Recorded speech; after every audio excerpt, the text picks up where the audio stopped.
Hey y'all, welcome to The Snake's Paw. This is all 4 installments of our series Margery and Houdini, compiled together for easy listening.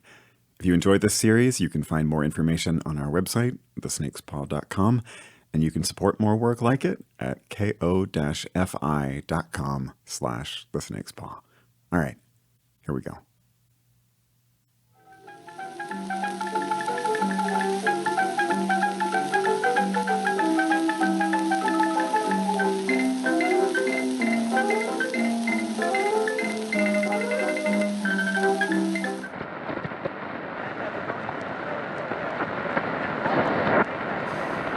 John? Will you bring that thing into tune? Thank you. Finally. Who's there? Malcolm Bird. I have an invitation. Mr. Bird, welcome. We sent the servants out for the night. I'll take your coat. Thank you, sir. You'll be Dr. Crandon? That's right. I've heard such a lot about your experiments. It's an honor to be included. I'm sure I've held you up. Should we get things started? In a moment. First, I'd like to... John? John? Will you go to your room? My wife's son. He gets absorbed in his radio, built it himself, very bright. Sir Arthur wrote you quite a recommendation. He tells me you're a journalist? Yes, and one who doesn't say no if Arthur Conan Doyle tells him there's a story to be had. Indeed. And he's sending you here as a Sherlock Holmes? Not at all. If anything, I'm a Watson, here to observe and write it all down for posterity. And your publication? Is it a journal or a magazine? We're called Scientific American. I would call us a journal disguised as a magazine, a layman's gateway to the frontiers of science. And from what I'm told, the frontiers of science are here in this house. We cover research like yours regularly. Very good. Please forgive my caution. I've found the newspapers far from trustworthy when it comes to our work. Even my fellow physicians. I had high hopes when I began to share my experiments, but most of them have been openly hostile. They were the same to Galileo. I don't expect to be a Galileo. But in 40 years in the medical profession, I've seen enough people die on an operating table. Well, it seems only right to turn our minds to bigger questions, bigger discoveries. Before we go up, my wife, as you know, plays a central role. She knows we have a guest, but I haven't mentioned your professional interest. I'd rather not see her distracted. I'll introduce you properly afterward. Understood. I'll be undercover. And if it's a story you want, you're in the right place. I believe we're on the cusp of a breakthrough, and today might be the day. Here we are. Please excuse me while I go check on my wife. We should be ready to begin very soon. I've heard some people do these in the nude. You don't say. Have you ever been to one like that out of Florence? Oh, stop. Joseph's family thinks I'm a regular libertine. Hello. Good evening. You're new to us, aren't you? I'm Florence Atherton. This is my nephew, Joseph. Hello. And his friend, Miss Ruth Rainier. How do you do? Malcolm Bird. Are you a friend of the Crandons? A friend of a friend. I haven't even met Mrs. Crandon yet. Joseph and Ruth are here for the first time, too. Is this your first séance, Mr. Bird? Oh no, I've attended quite a few. I can assure you that no one measures up to the Crandons.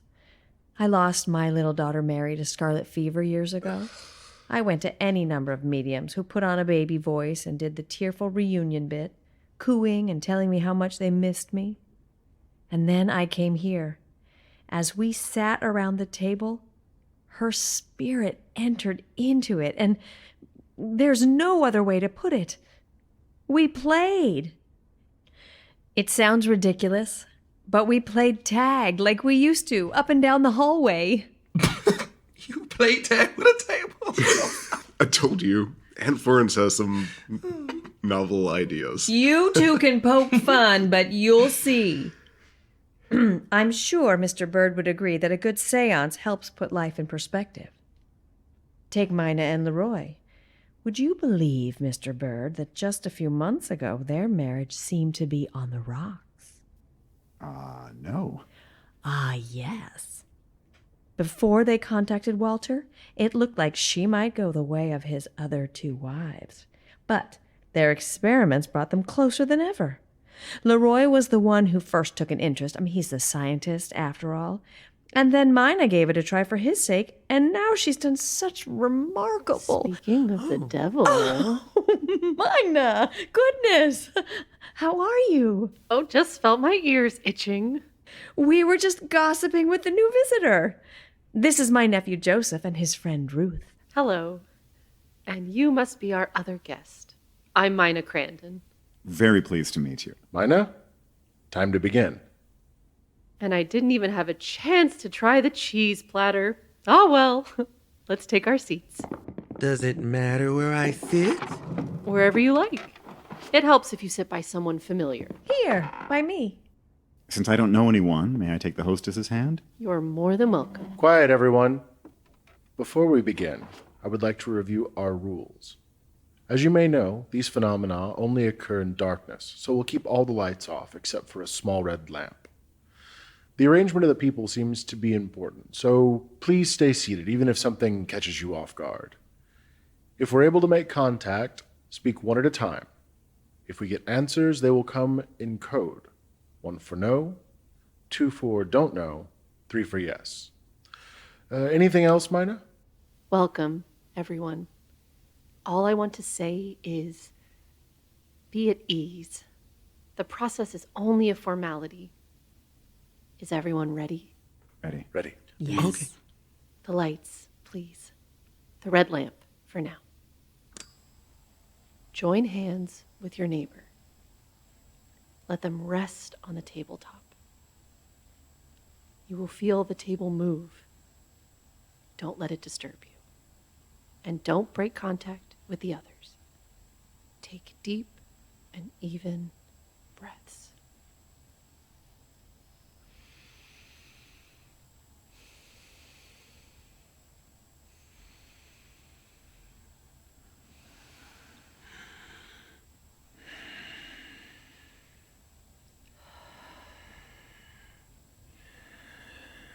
Walter, can you feel us? Would you like to spend some time together?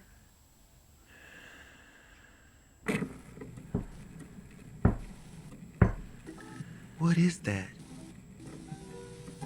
The Victrola needle. He likes to drag it across the record. He's seeing if he likes the song. Can't resist a little theme music. For those who have not met him, I would like to introduce you to my brother, Walter.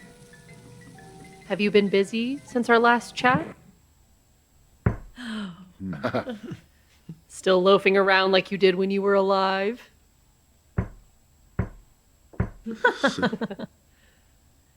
We have several new people with us tonight. I guess you already know who they are? They're eager to talk and hear news from others on your side. Can we ask you some questions? Oh, Walter. Florence, would you like to start? Hello, Walter. Have you missed me? Oh, Walter, you dreadful flirt. You know I'm ticklish there. Oh. Now, what was I? Oh, yes. Last week, Aunt Mare visited me in a dream, and I just wanted to say that it was very thoughtful of her. And tell Albert to expect Maxime soon. It should only be a few days now. Would your nephew like to ask Walter anything? I wouldn't know what to ask. You can think about it for a moment. You're also here for the first time. What's your name? Ruth? Should I ask him about dead folks? That kind of thing? Ask him anything you like. Has he seen my Uncle Robert around? What about my sweetheart Tucker, who died in the war? I guess he doesn't get out much. What about Cicely? Oh. You can ask a question. Oh. Right. Is she lonely there? Does she miss me? Is that a silly thing to ask? One question at a time. Does she miss me?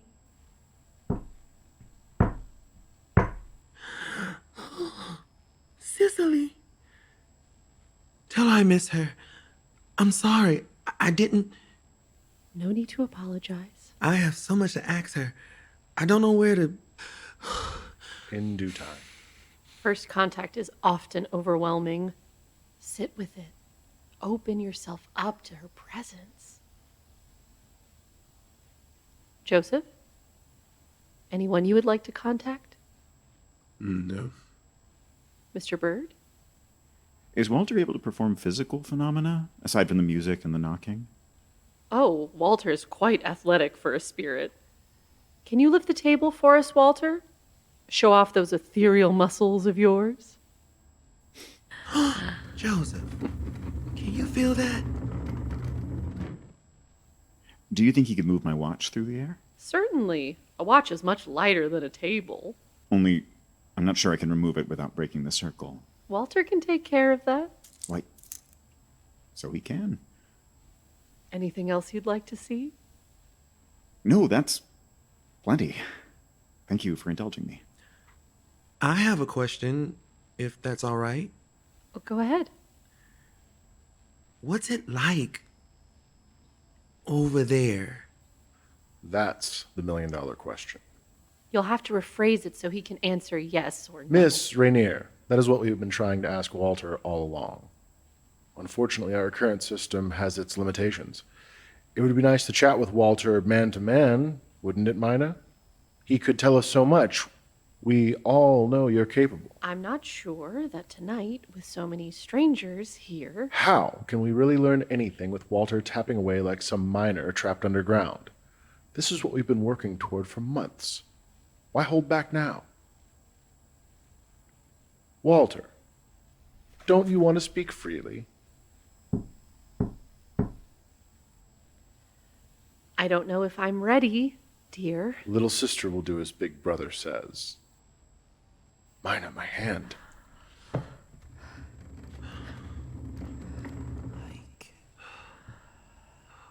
this.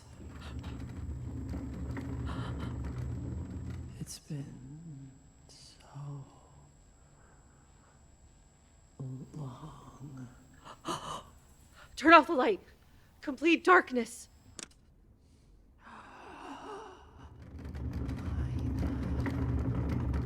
I'm very close now.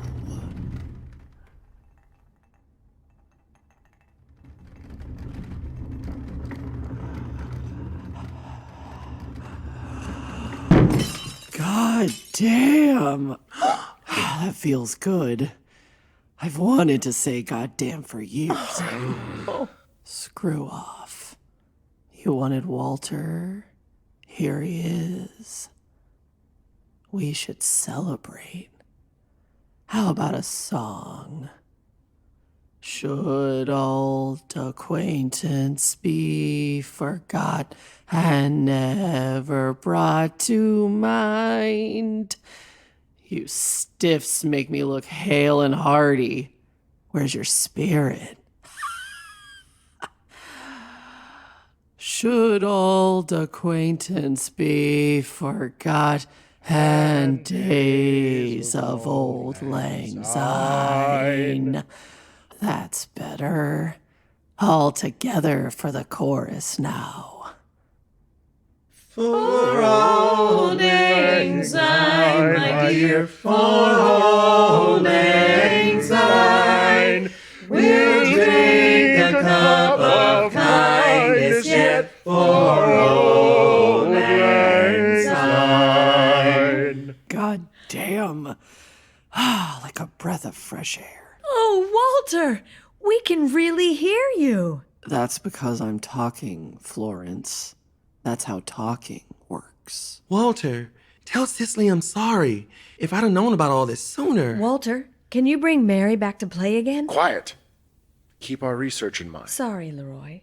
It's just so... Of course. Walter, as you know, we'd like to understand what it's like over there. Now that we can talk, tell us. I'm not sure I could describe it to you if I tried. You have to at least try. Why else do we do this? And here I was thinking you enjoyed my company. What is it like over there? What do you see? What do you hear? Oh, you know, wings, halos, harps, guy with a big white beard, screams of torment from somewhere down below. We're serious, Walter. Brother-in-law, have you ever tried describing a color to someone who was born blind? Well, I could... Listen. It's not all different. Some of the old world is still there. I'm kind of still at the spot where I died. I can see the top. How did you die? Little sister didn't mention that. Out of consideration for everyone's comfort, we haven't broached... Yeah, well, you didn't ask a comfortable question. What's your name, little lady? Ruth? Ruth. You know, I used to do a bit of this table tipping thing myself. Never had a clue how I did it, but when me and the boys were out for drinks, I would make the table rock back and forth. Mine always said it was bullshit, but I guess she came around. So one night, me and the boys are out on the job. We just finished unloading a boxcar, and the train is on its way out, so we're taking a breather. And one of them brings up the table tipping thing, says, how come it only works when we can't see your legs? And he dares me to do it right there out in the open. So I pick one of the crates we just pulled from the train, focus on it, and then there's this creaking sound, and all the boys are running, and the next thing I know, the whole damn train is coming down, and it falls, just so the top half of me is poking out from under it. So my boy comes over and asks if I can hear him, and you know what I say. What? Guess that didn't count, huh? Since you can't see my legs. That's not quite how I heard the story told, Walter. Well, brother-in-law, much as I appreciate the input of an armchair coroner, I've got the whole scene laid out before me as we speak, so I'm gonna go with my flattened guts on this one. That's what you see? I mean, you don't have to sound like that about it. It's not like I'm not in myself. I can just look one way and kind of see myself lying under the... And out in another direction, it's like, imagine if the whole thing had happened on the edge of this cliff that's slowly crumbling, and I'm standing near the edge looking off, and it's all clouds. Even looking down, it's only clear far enough to know it goes down a long, long way. But it's probably an incredible view out past that. Might be a little scary for some folks, but for me, it's bracing. And there's all of you. It's like, if I look just the right way and squint, it's like there's a hole in something and you're on the other side. I can hear you, but it's like a bad telephone connection. And I can see you. Some of you more than others. The things around you I can barely see at all. But I still move them somehow or other. So I guess I still got it. What about the others? Who do you mean? Our family. Our friends over there? Oh, them. There are people everywhere. We're not side by side, but it's like we're tied together somehow. And when you ask me about someone, I feel a tug, and there they are. That much I can say, but the rest of it... I'll need time. I apologize, Walter, if I... It's only... We're so eager to learn more. Sure, so you've said. And maybe we can help you find the words. We can ask questions. We can narrow things down. Of course. Things will be so much easier than before. Yes. Things will be easier now. But right now, I believe I've done all I can. Yes. Rest, Walter. We'll see you again soon. Everybody, a short night, but momentous. And now, Mina will need to rest. May we have the light? Take a moment to adjust your eyes, and I'll see you out. Please feel free to linger downstairs and talk, but we must give Mina some space. Is everyone leaving? We can still... Mina, rest. You've done very well. This way, everyone. Would you all mind if I stayed a moment to ask Mrs. Crandon a question? I don't... Of course, Joseph. Take all the time you need. All right. But keep your voice low. She needs to recover. We'll wait downstairs. Now, LeRoy, tell me all about how things are at the hospital. Hey, Joey, can we... Mrs. Crandon? Yes, Joseph? What is it? Why does it all have to happen in the dark? I honestly don't know. I wish I did. There's a lot I can't explain. May I? Sir, you know that photographs can only be developed in the dark, don't you? Light is something we understand poorly, but there's no question it has an effect on all kinds I have a theory, too. Oh, yes? Don't you think it might be because it's all fake? Joey. Are you saying you have proof of fraud? Of course not. It was in the dark, so there isn't... Yes, sir. You asked a question about darkness. Now you're getting an answer. Unless you weren't interested in answers to begin with. I don't know how she's doing. I just know my aunt has been useless since she started coming here. You're getting awfully emotional, sir. Joey. I said the fake names like you asked, and she knew. There's no way she could have known about Sicily. Ruth! There's no reasoning with you people. Mrs. Crandon, I'm sorry. I had no idea. It's not your fault. Will you come back and visit us next week? Thank you. Good night.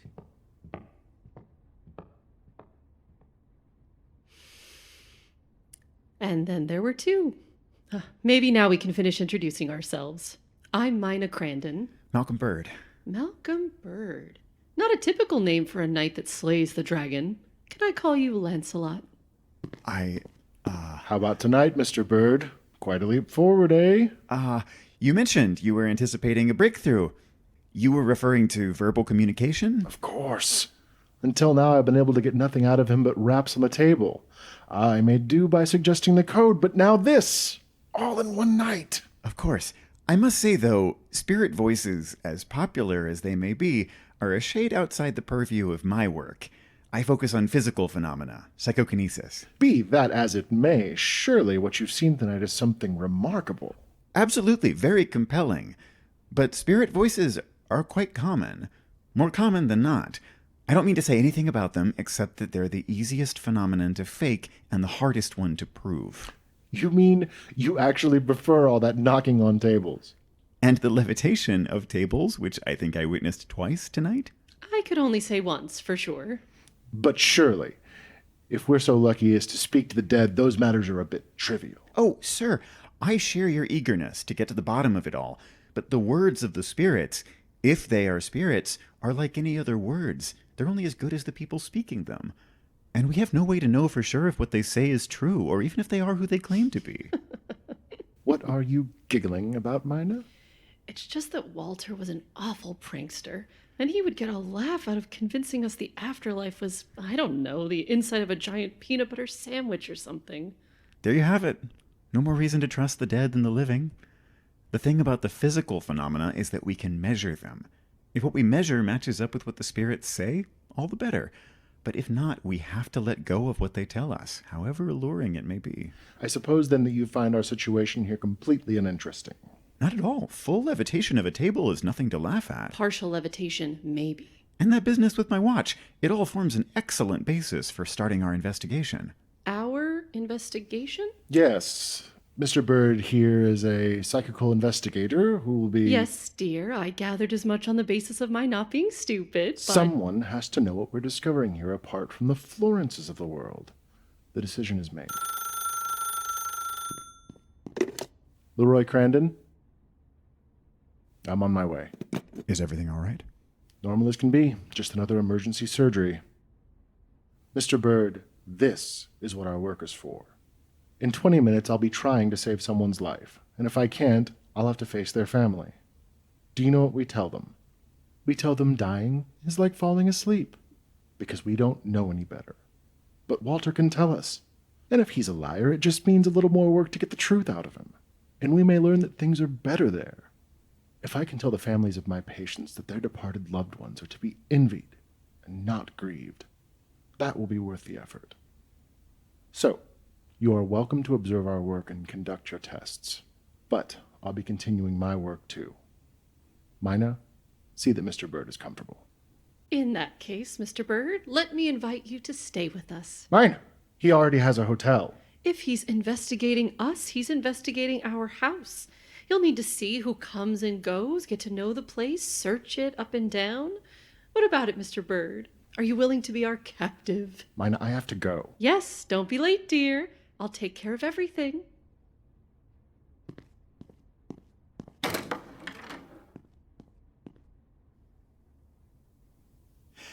It seems like Dr. Crandon may not be eager for guests. Oh, don't be fooled. You heard the kind of things he sees at work. He's hardly fit for laughing and joking and small talk after a day of that. We here at home are used to it. We make sure he has everything he wants, and then we give him his space. You'll get used to it, too. So tell me about this investigation of yours. Of course. My card. Scientific American? The magazine? You know it. I've heard of it. And if I accept this card as being genuine, then it seems you're the editor. An editor. I was brought on to cover psychical research. With all the public interest, we've really had no choice but to start covering it. And what is it you're trying to prove? Physical phenomena are what we're investigating now. And as part of our investigation, we're offering an award. $2,500 for anyone who can demonstrate measurable psychic phenomena to the satisfaction of a majority of our prize committee. And has anyone given you satisfaction? I'm sorry? No, not yet. But I chalk that up to the sort of people we've seen. The cash prize is unfortunately necessary. The public loves a contest. But it also attracts the sort of frauds who are in it for the money. Exposing them helps us all. And given Dr. Crandon's position in the world, I feel confident a little money won't distract us from what really matters. Which is? Well, part of our job at Scientific American is to get a head start on posterity. When a breakthrough comes along, we want to make sure the world knows who to thank. I don't know how I feel about being thanked all the time. I like to be able to leave the house in peace. Well, if not for yourself, do it for the good of the world. Think where the rest of us would be if Galileo had kept his knowledge up there in his tower. My history may be shaky, but I don't seem to remember Galileo's story having a happy ending. I know you're just doing your job, but I didn't go looking for any of this. If Dr. Crandon hadn't insisted that we give this séance business a try, I would have gone to my grave thinking it was all nonsense. But he did insist, and he's gotten so much out of the work, so I do it for him. For myself, all I want is a quiet, simple life with room to have some fun. And all this attention sounds like quite the opposite. In that case, we can leave your name out of it. We'll call you something else. Margery. Mystical enough to catch the eye, but still respectable. What do you think? Mystical but respectable. Is that how you think of me, Birdie? Birdie? What happened to Lancelot? Now that I know you, you're much more of a birdie. Do you like birdies? I do. And I love when one lands in my hand. Are you hungry, Birdie? Nothing makes me hungrier than levitating tables, and we have a lot more than a cheese plate downstairs. How about an after-dinner snack, and you can tell me more about your committee? Just a few men of different specialties. Myself, a journalist, one a scientist, one a stage magician. With so many con men clouding your field, no one better than a con man to expose them, right? Listen, can you believe that? John's been listening to his radio all night. Come by his room quietly, Birdie. Who has ever lived, who no chain or lock can hold, the jailbreaker, Harry Houdini. Houdini presents a combined program of wondrous magic, his most famous escapes, and in a segment never before seen by the public, the tales of his first-hand experience exposing spiritualists and mediums, those miracle mongers whose tricks have escaped every other eye. And the highlight event, a truly death-defying stunt, escape from a live burial under multiple tons of sand. Failure means death. Will he liberate himself before he runs out?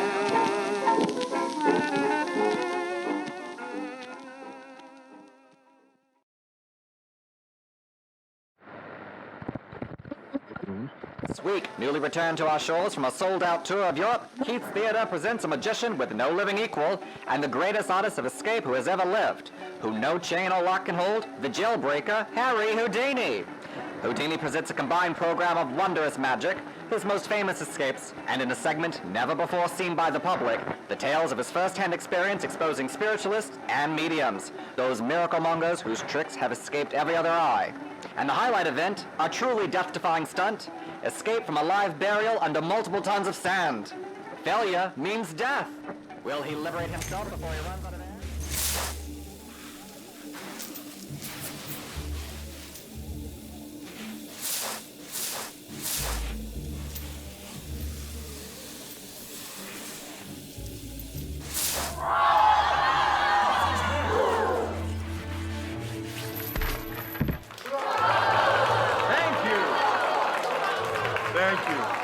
Excuse me for a moment while I sit down at the table here. I believe I've gotten some sand in my shoe. No easy feat coming back from the grave. I almost ended up in the grave permanently the first time I performed that trick. A much more difficult task coming back from the grave after you've actually died. Yet some would have you believe that such a thing is possible. That the dead can, in fact, communicate with the living. Mediums and spiritualists, they call themselves. In their presence, in darkened rooms, people claim to have heard the voices of dead relatives, to have witnessed inexplicable phenomena, music with no source, tables floating up into the air. Well, will you look at that? My table is floating too. Very peculiar, considering we're not in a dark room and there aren't any mediums around. Unless you were a medium, sir. Or you, madame? I didn't think so. Because, you see, I have made this table float myself. Not with the powers of the dead, but through a simple trick. By training the strength of my foot and situating it so you can't see, I can make this table float off the ground, and I can drop it just as easily. As some of you may know, I have met many of these spiritualists. I have made a concerted effort to meet them, to witness their so-called miracles. And these miracles so closely resembled my little deceptions that I began to wonder. And believe you me, I would sincerely like to meet a medium who can contact the dead. There are many people I'd like to speak with. Characters from history, the magicians who preceded me, and above all, my dear mother, who is always in my thoughts. But time and time again, I am disappointed. Disappointed when I see cheap tricks passed off as genuine wonders. Disappointed when I see grieving people manipulated by frauds. Disappointed when I expose yet another phony medium. It is one thing to perform a trick for an audience who understands that it is merely a trick, but to capitalize on someone's real grief and heart pain? Yes, that is something else entirely. That is not a harmless deception, and it is something I cannot and will not abide. Which is why I have recently joined Scientific American in their efforts to investigate these spiritualists. Unusual allies, no doubt, magicians and scientists, but I hope our combined efforts, their scientific knowledge and my peculiar expertise, can reveal the schemes of these confidence men who claim to channel the will of the dead. And that concludes our time together. I hope you enjoyed the tricks I performed for you this evening, and that you leave here a little more skeptical of the tricks you may see off stage. Good night, and never stop seeking the truth.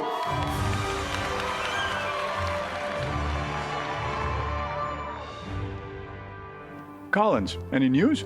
A telegram arrived during the show. Another picture offer. No more pictures. The pay's no good and the tricks are too easy. You think we can fit in a couple shows during this seance business? We're sold out, so they've been begging us to extend the run. How many are you thinking? We'll figure that out. I'm still not clear on when I'm supposed to meet this mysterious Mina Crandon. Want me to send a wire to Bird and check? Heavens, no, that can wait.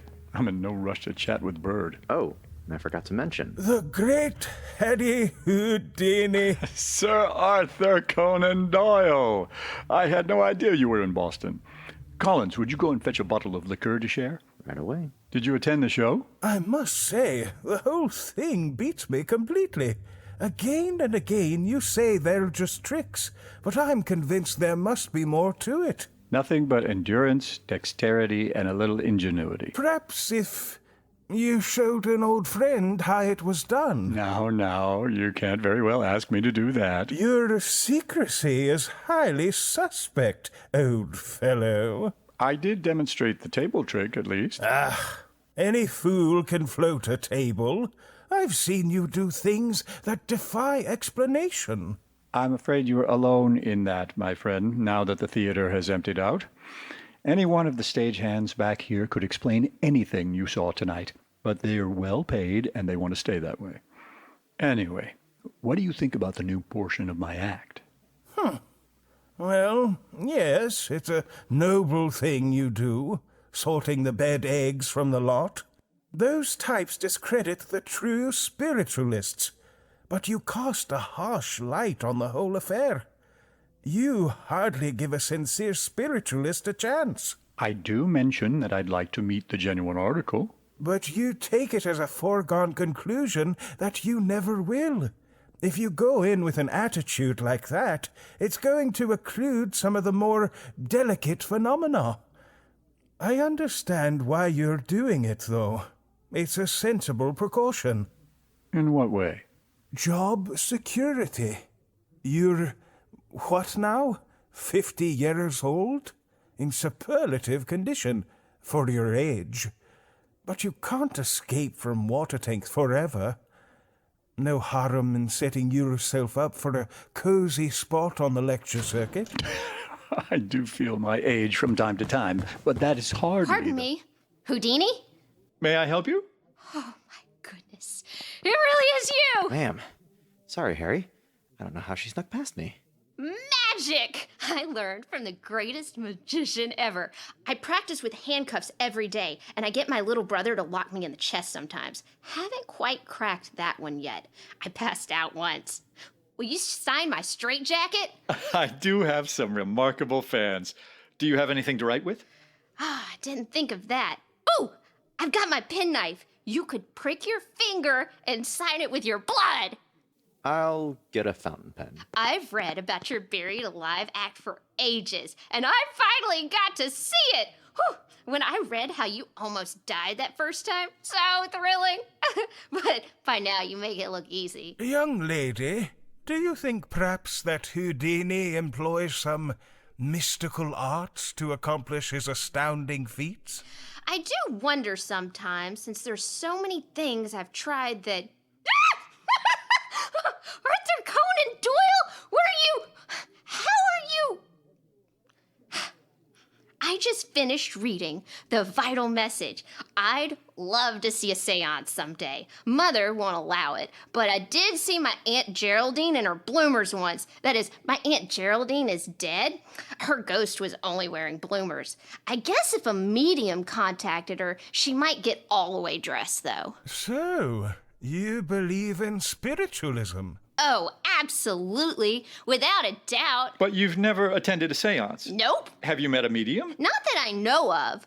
But Mr. Doyle's books on the subject are very convincing.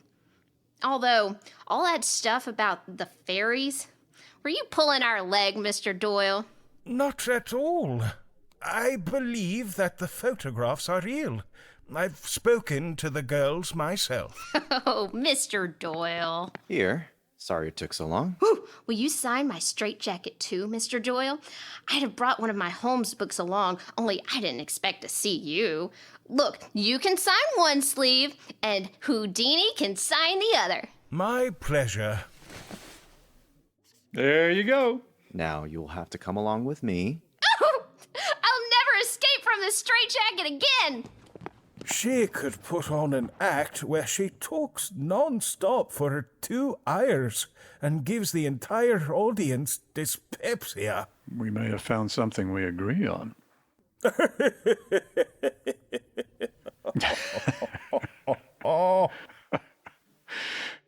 Come to my dressing room.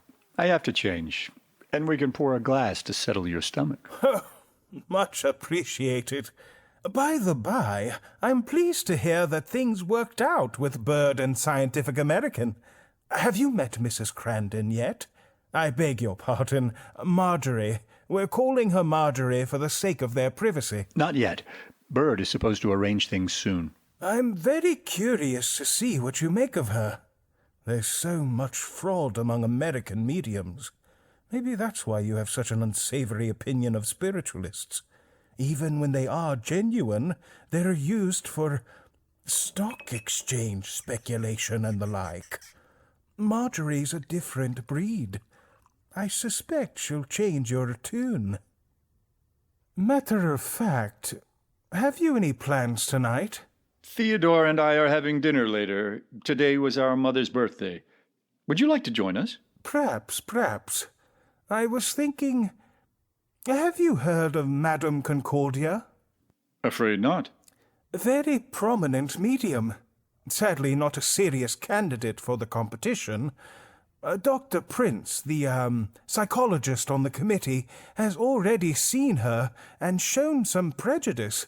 But a fine woman, and she exhibits a respectable psychic aptitude. I planned to pay her a social call tonight, but if I brought along an esteemed guest, I'm sure she'd be happy to put you in touch. With who? Oh, no, it's probably best if I... Nonsense! What better time than her birthday to restore that connection so tragically severed? You said yourself how dear she was to you. Every man's mother is dear to him. I'm at peace with her passing.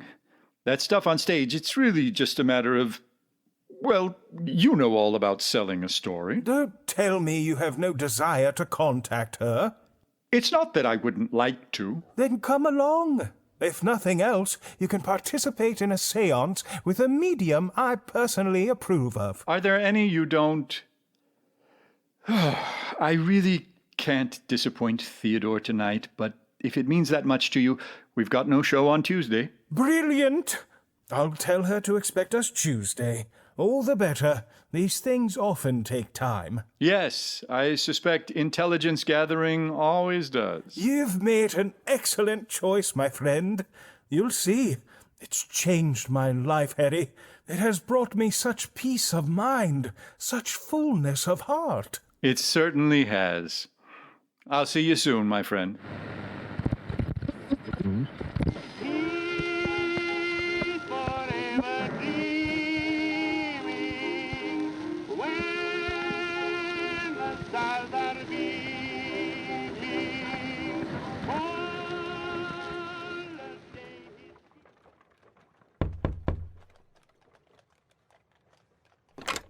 Dear Madame Concordia. Sir Arthur, so good to see you again.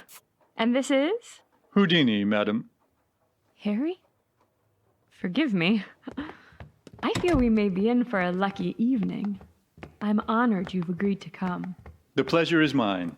Sir Arthur speaks highly of your skills. And he speaks deeply of your grief. We'll try to make it right. Please, sit down around the table. This is my assistant, Torvald. Torvald, please make our guest comfortable. Thank you. Now, if a spirit comes, it may communicate in a few ways. It may touch some object in the room. Last time I was here, it was the chimes over there by the wall. A spiritual burglar alarm, I called it. You did, Sir Arthur. Torvald is going to bring over some ashes from the fire and spread them on the table. This will provide a blank canvas, should the spirit prefer to write than to speak. Thank you, Torvald. Mr. Houdini, I understand you've met some of the many frauds who claim to speak to the spirits. I've worn white tonight, so that if I do anything with the ashes, you'll know exactly what. Hold my hands and set your feet atop mine so that you can know where I am at all times. This is for my sake as well as yours. Suspicion is an impediment to contact, and I want to be useful to you. Finally, if the connection is good, the spirit may speak through me. Are you comfortable, gentlemen? Quite ready. Very well. That will be all, Torvald. With your permission, I'll turn off the light. Please do. Feet, sirs, and hands. We assemble tonight to seek the presence of one loved and lost. A connection sundered, we hope to make whole again. Where is... A chill! Are you cold, Madame Concordia? We must press on, Sir Arthur. Things are moving quickly. Where is the mother of this man Houdini? Give us a sign of where her spirit lives. Something has happened. Red light, Sir Arthur? A cross drawn in the ashes. Heaven, Houdini. Let her come to us. Let her be with us. Let her show herself. There! Please, come in. Now, I think is the time. Please don't be afraid for me if any pain is less than it appears.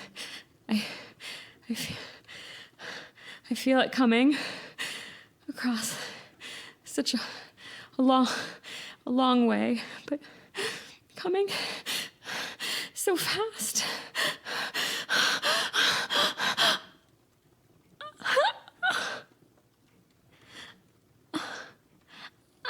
My son, will you not speak to me? Hello. Will you not call me what you called me? It is the thing I miss most from this earth. Hello, Mother. My boy. So long, so far, and now so brief. When you cross, it will be long, cold, and steep. Not all make it here. Oh, but you, my strong son, I make a place for you, knowing. I'm losing her, but I'm seeing something. It's foggy, and so very. I wonder if a single word. Forgive. Forgive? Yes, forgive. She comes to me again. Lighten your burdens, my son. You want to forgive. Please forgive. It will make the way easier for both of you. I cannot stay. Come back. Here now, she's back with us. Help her sit upright, Houdini. Torvald! Your mistress needs attending. Was it enough? Breathe. No need to speak. Houdini, Torvald is here. Madame Concordia, we will leave you to recover. Thank you for everything. Yes, thank you for your hard work. I only hope. Shh. I'll go later to make sure you're well. Houdini, shall we? Thank you, madam. Will you walk, Houdini? Gladly. Well, how do you feel? Still reflecting. And you?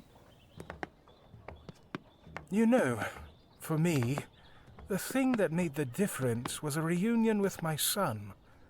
Died of the Spanish flu. What a critical day. Not every man has the fortune to be present for moments of progress, Houdini. And neither science nor the church could ever have told us that we would stand where we do today, watching as the greatest wall in history begins to crumble, and that we would share this moment with our loved ones on the other side. What are you thinking? Yours is a beautiful faith, Sir Arthur. And you've just seen the proof of it. Haven't you? Do you want me to answer? Say what you like. It won't be anything you haven't said before. My mother didn't speak those words. We'll say your friend was mistaken. Maybe her own subconscious was what spoke. How can you be so sure? Am I right to understand that a medium who channels a spirit speaks exactly the words the spirit intends, not some game of telephone, but word for word? In the examples I know of, that seems to be the case. Then we haven't heard from my mother. In all her years living in the United States, she never learned to speak or read English. My friend, in her time on the other side, your mother may well have decided to learn. She may be reading Shakespeare as we speak, talking to Shakespeare as we speak. And that cross, what does that mean to you? That your mother is in heaven. Which heaven, Sir Arthur? I don't understand you. My mother was Jewish. Is it not possible? I only mean to suggest a chance. But is it not possible your mother has been through other changes of heart since she passed away? It seems likelier to me that what we saw was outright fraud. Those chimes, straight behind her, same floorboard, I'd bet. If it was loose enough, you could rock the stand they're on with a bit of pressure. But we had her hands and feet. And did you notice her shoes? Did you take the time to feel with your foot what you were actually monitoring? Slippers, almost. No heel, but reinforced toes. Just what I'd wear if I wanted to be able to slip a foot out without anyone noticing. I suppose she drew the cross with her toes, too? No. Did you notice that the ashes were a little damp at the end of each line? That would be consistent with everything we understand about ectoplasm.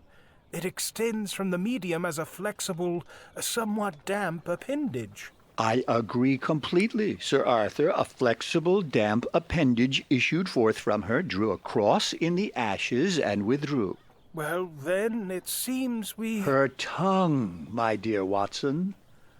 Mr. Houdini, deduction earns its name when it sees a case all the way through to proof. The only thing you've proven is that fraud could happen, not that it has happened. It has happened many a time. The kindest thing I can say about any medium I've ever seen is that she's deluded. The rest of them are either insane or they're criminals who learn things about us through informants. So as to her saying forgive, all I have to figure out is who I made the mistake of mentioning my brother to. Houdini, anyone who spends 10 minutes with you can see that forgiveness is not your forte. So to learn that a family member of yours once dared to have a foible and hasn't seen the front of you since, one wouldn't need a séance. Good night.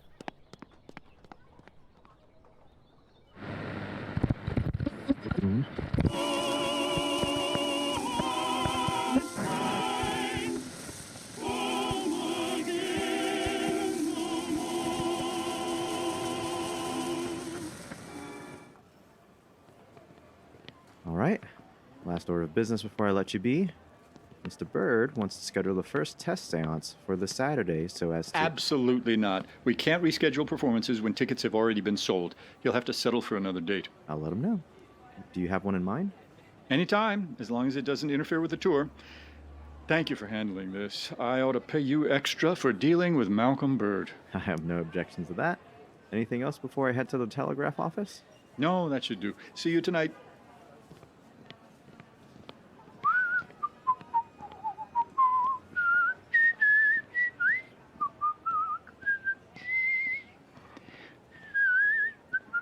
Excuse me. Aren't you that fellow who sits in the milk can? That's a novel way of describing my act. Have you seen it? Oh, yes. My sister-in-law dragged me to one of your shows. Houdini, isn't it? We tried to hold our breaths as long as you, like you suggested. How did that go? My sister-in-law nearly passed out. We went red in the face from laughing. But we suspect you cheated. Cheated? How so? We figured you had a rib or two removed to give your lungs more room to expand. That's a new one. But I've done no such thing. It's pure endurance training and stamina. Oh, yes, you must have quite a lot of stamina.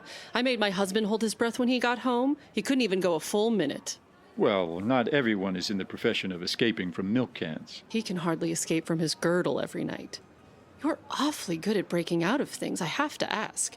Are you just as good at breaking in? It's the same principle, yes. Although, if you're thinking of arranging a bank heist, you're not the first person to suggest it. Oh, something much simpler than that.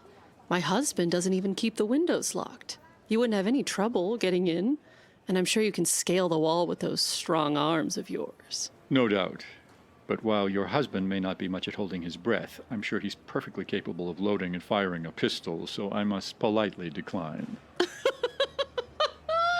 Oh, you're much more fun than I hoped. I was a bit anxious, all these formalities, and Bird can be such a drag. Pardon? Malcolm Bird? I assume you two have met. You're acquainted with Mr. Bird? Mina Crandon, known by some as Margery the Medium. The pleasure is all mine. Well, I'll be. You really had me going. I was just discussing our arrangements with my assistant. Yes, I overheard. We live right around the corner. Yes, of course. Lime Street. Sounds like you were having some trouble with Bird. Nah, just a matter of scheduling. We have so many performances. It's hard to find time. And I dread meeting with him. He's always going on about Galileo for some reason. What night works for you? I'll talk to Bird. He won't get high-handed with me. We don't have performances Tuesday nights. Next Tuesday? That should work. Thank you. Although I should catch up with Jim and let him know. What a remarkable coincidence. Some people don't believe in coincidence, Mr. Houdini. And some people don't believe in mediums. But I must confess, they can be very charming, whether they exist or not. See you next week? Next week?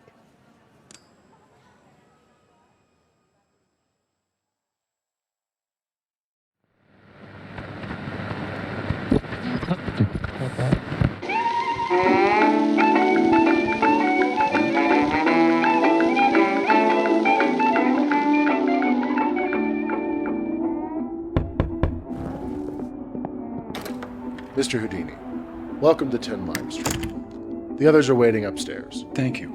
Dr. Crandon, I assume. Sorry for the delay. This is my assistant, Jim Collins. He'll keep minutes for us. How do you do, sir? Right. This way. John, turn that thing off. We can't have any distractions during the séance. Are you ready to finally be convinced, Mr. Houdini? I am always ready to be convinced if I see something convincing. I hope so. My wife is excited to have you here tonight.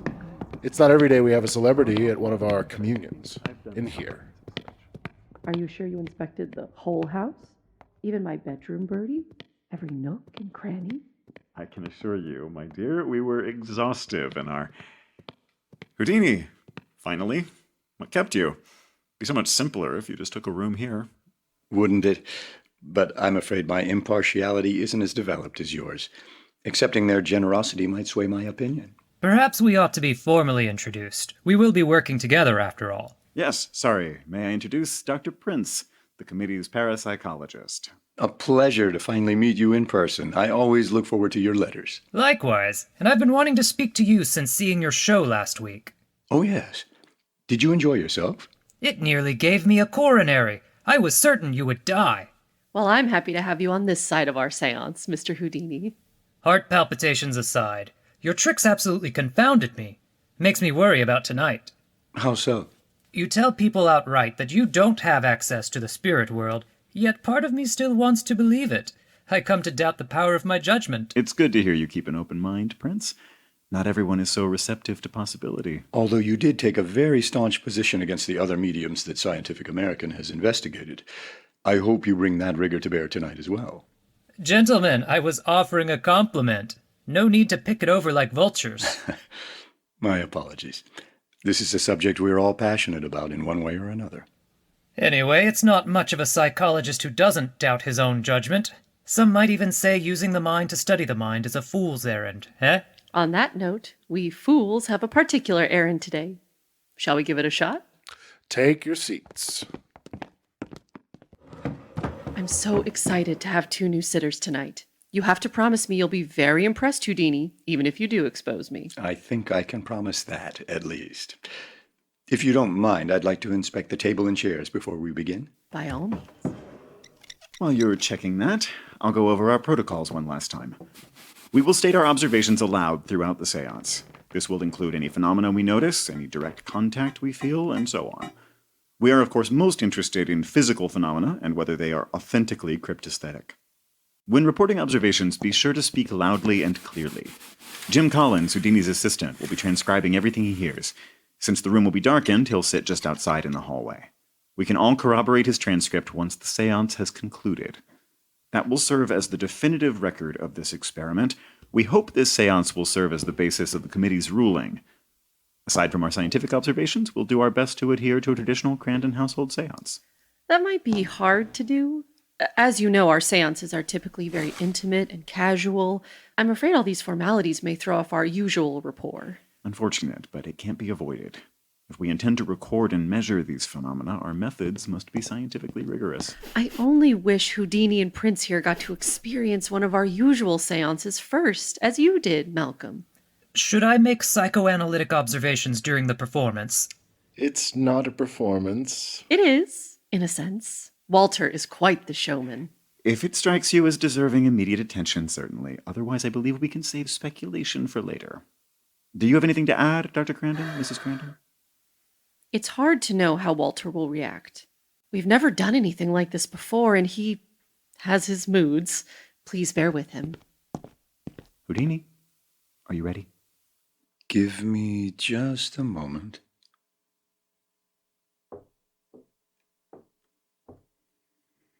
That's fine.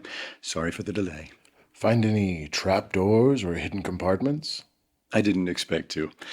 Jim, are you ready to take your place? Ready. Can you hear us all right? Just fine. You can begin the transcript. Shall we? Do you mind if I take the seat next to you, Mrs. Crandon? You just want to hold my hand, don't you, Mr. Houdini? That is the idea, yes. Can we begin? Clockwise from Margery, the seating arrangement is Houdini, Bird, Prince, Dr. Crandon. The temperature of the room is 75 degrees Fahrenheit. At the center of the room is a round table. We're sitting in 5 chairs around the table. The only other furnishings are a smaller table with the Victrola and a lamp, and the curtains on the window. We have a few objects for Walter to manipulate, a spirit horn and a luminous hoop on top of the table, and the bell box underneath. Ready? Proceed. The lights? The room is now dark. I cannot see anything. Join hands. The right hand of Malcolm Bird is rather clammy. I'm not sure we need to observe every single... Walter, we have some newcomers. They would like to talk to you and see what you're capable of doing. An awkward silence. I know you like to show off, Walter. Now's your chance.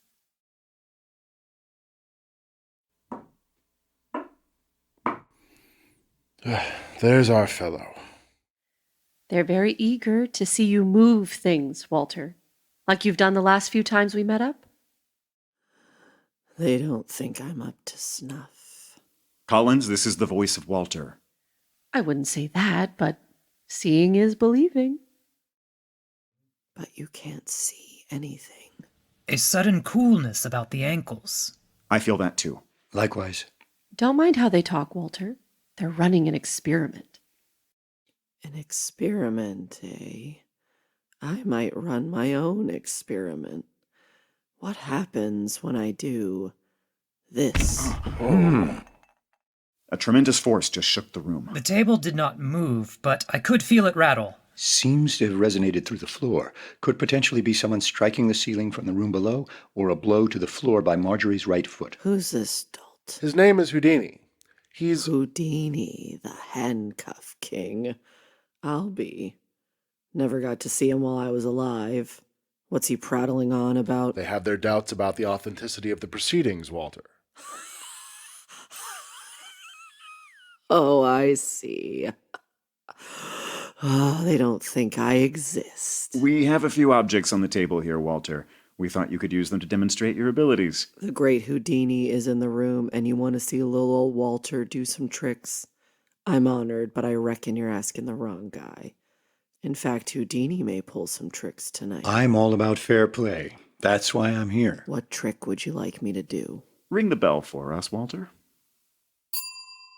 You sure do get a kick out of that. I've never seen grown men go gaga over a bell before. Humor us, Walter. Ring it 5 times, please. I can feel her muscles tensing. What's that supposed to mean? You've got her hands held, don't you? I have her hand firmly in my grasp. Even if that's true, Margery could easily reach the bell box with her foot. I'd like to see your version of things with the lights on. Imagine the kid bending every which way like a pretzel just to ring some silly bell. I'd like to see that too. Can you manipulate the spirit horn, Walter? Birdie, I'll make anything fly for you. I'm calling you from the other side, gentlemen. Follow my voice. Watch it dance in the darkness. The luminous hoop has been placed around the spirit horn. We can see it floating around the table. See the horn, round it goes. Where it stops, nobody knows. The horn is now sitting atop my head. Yes, like a dunce cap. On every scientist. It has moved. To my head now. Who thinks I'm a lab rat to be poked and prodded, as if you could dissect a spirit, you damn fools. The horn has left my head. It appears to be floating over the table. What about you, Houdini? Are you a dunce too? You sure aren't a scientist. Scientists and I have one thing in common. Mm-hmm. And what's that? We seek the truth. How noble. Throw the horn for us, Walter. Have Houdini tell me where to throw it. Toward me. The horn has fallen just next to me. I can feel it with the tip of my shoe. How'd my sister pull that one off, Houdini? She use her foot? I can't say at the moment. Not her foot, I don't think. Have we stumped the great Houdini? This calls for a celebration.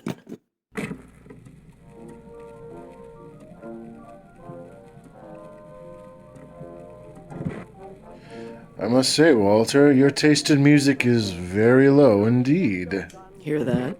Brother-in-law didn't care for ragtime. Son of a bitch. What's happened? Walter yanked on my mustache. What do you say, brother-in-law? Thank you, Walter. Are you having a good time? Yes, indeed. Isn't this a great party? It's always lively when you're around. That's me, life of the party. I rather like the song, actually. What kinds of music do you like, Walter? Oh, shanties, ragtime, fiddle music, a bit of Brahms now and then. What is it you like about them? Do they remind you of being alive? Or of your childhood, perhaps? Of course they do. What else? We're distracting ourselves from the research. We do need to focus, Prince. Please pardon the digression. I thought if we understood how Walter feels, we might... should determine whether Walter is real before we start psychoanalyzing him. Walter can feel what's coming next. But since you all know best, I'll wait. Heavens! The table is shaking violently. It seems to be levitating off the ground. Yes, it's definitely rising. She could be raising the table with her leg or the back of her head. Apparently there's no end to the absurd stunts my wife can pull off. You know why we're here, Crandon. Let us do our work our way. Your way? You're so hell-bent on disproving our claims you might do anything. Was that Margery? Is she all right? What's happening? It's harder to... I can't. Walter, can you hear us? Erik, mein Schatz, du musst ihm verzeihen. Wer bist du? Sag mir deinen Namen. Deine Mutter, Erik. Cecilia Weiss. Parlez-vous français aussi? Tu dois le pardonner, mon fils. Ceci important. Chi? Il nome? Non lascia che questo avveleni la nostra famiglia, Erik. Qualcuno deve perdonare. I have no idea what is happening. Quiet! ¿Quién? El nombre? Es hora que se tire esta herida. No dejes que se encone. Mon meki. Mon ki anevet. Tu dort ki. Puchash mekne ki. Nevniel kul es nem nielen chelmit. The lights! I have to check on Mina. The red light only, for now. Too much could hurt her. I'll get it. My God, what happened to the table? Is she hurt? No, she doesn't appear to be. This has happened before. Mina, dear, come back to us. Come back. She's coming too. Shall I turn the rest of the lights on? Wait a moment. We can open the curtain, I think. I believe she needs some air. If you would all like to go downstairs and review the transcript, I'll join you once I've attended to Mina. Collins, were you able to get all that? Mostly, but there at the end, I couldn't make heads or tails of it. What was all that, Houdini? Who were you speaking with? It claimed to be my mother. I caught a bit of German. Was she telling you to forgive someone? Yes. It was a message, one I've heard before, and we spoke in 5 different languages. Quite remarkable, wouldn't you say? Prince, do you know anyone who can speak 5 languages? Not so remarkable where Mrs. Houdini came from. I've met waiters in Budapest who spoke a different language to everyone at the table. But do you know any... Yes, exactly my point. And that wasn't even the most remarkable thing we've seen this evening. Did neither of you notice that the table exploded? It broke, Bird. Don't be melodramatic. It broke completely in half. They don't make furniture like they used to. The force of it was extraordinary. Do you have any theories, Houdini? I do. This morning I wrapped a tight bandage around my right shin so my leg would be sensitive. I can report that her feet are never still for long.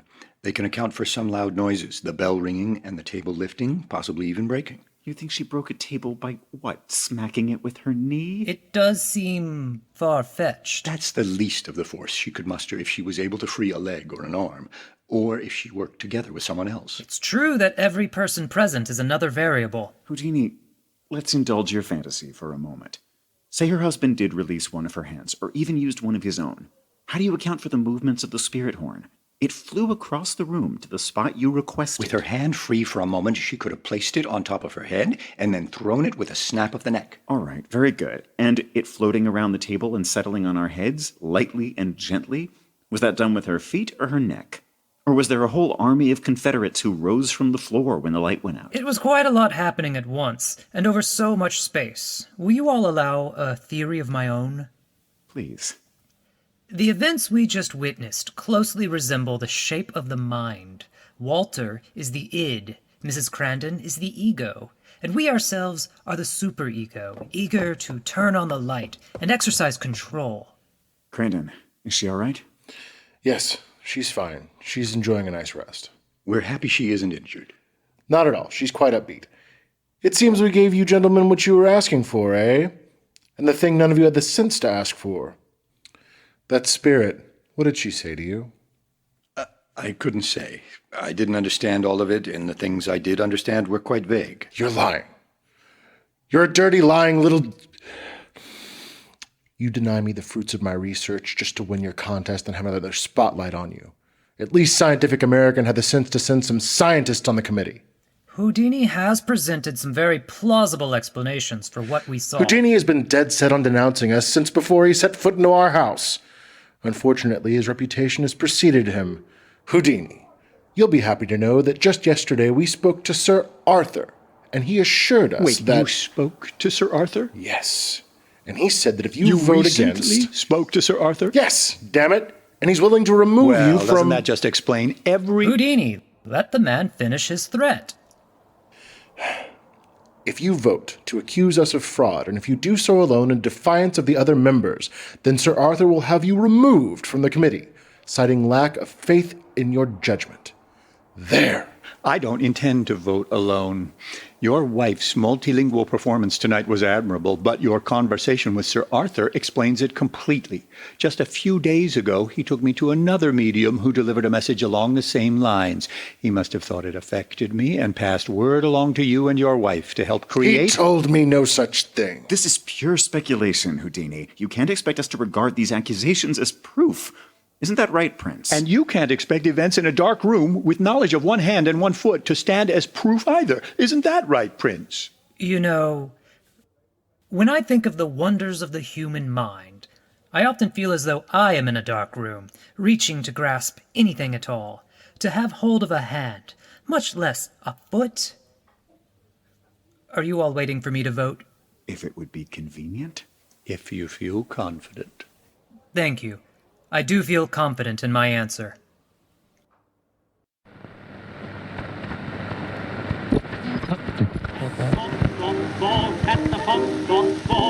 You ought to see the couple dancing up and down the hall when the band plays. Oh, say, you don't ever want to stop. John, could you turn that up, please?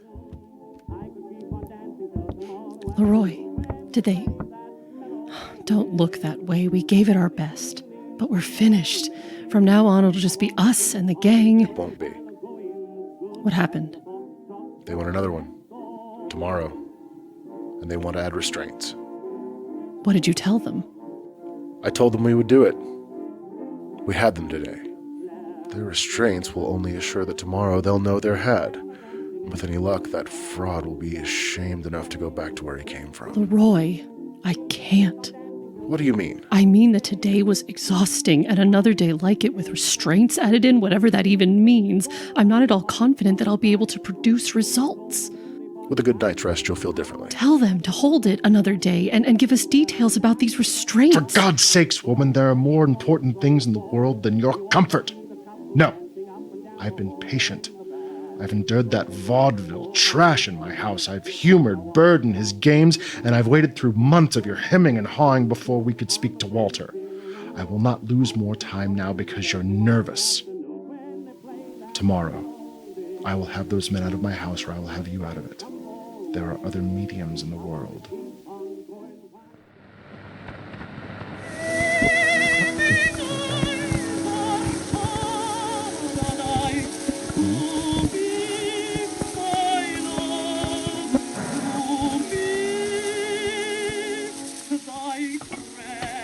Harry? Finishing up for the night? You had something else you wanted? Yes. For tomorrow, we have to figure out a way to hold her still. If she were a man, we could tie her legs together and put her in a straitjacket. But we can't do that, because then the newspapers would all say, Boston medium finds investigation of life after death uncomfortable. So we build a contraption. You've read my mind.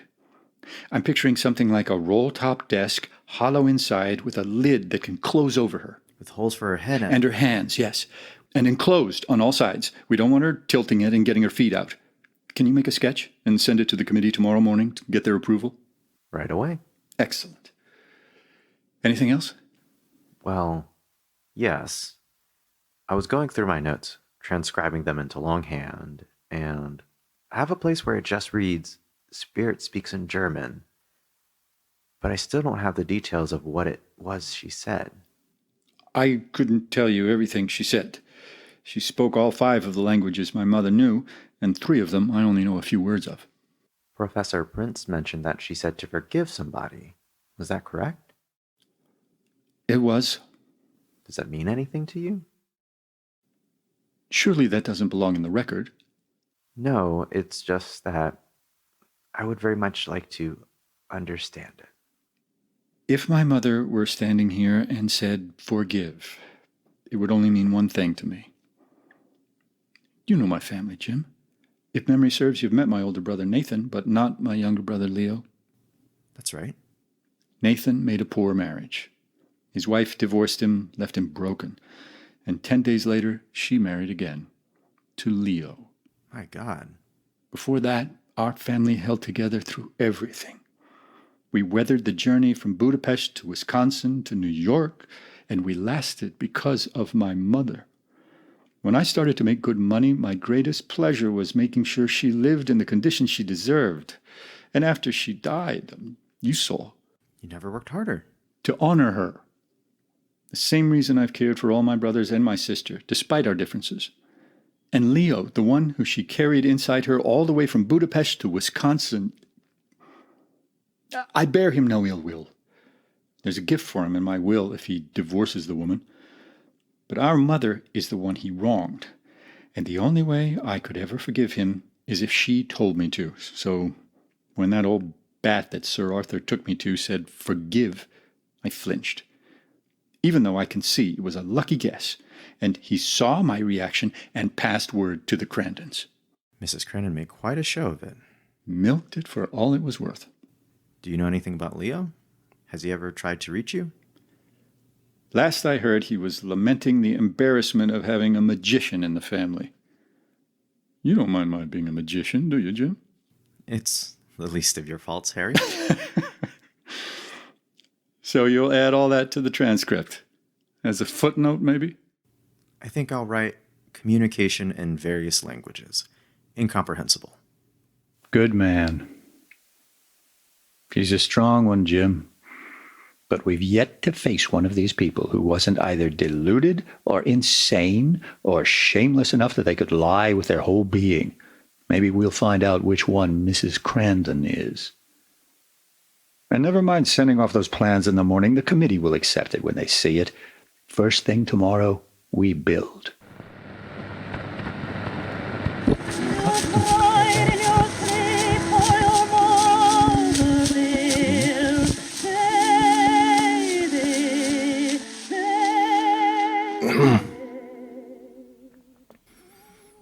God damn it, John. Mina, would you... Mina.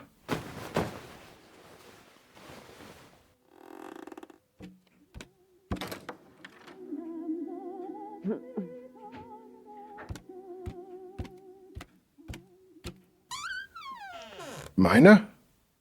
Mina. Mina. Mina, wake up. Mina, wake up. Look. Tonight when she came, this is what she did. She came from nowhere, stepped into you, didn't ask, didn't pull strings, just did it. And she left. She got out. I saw it all.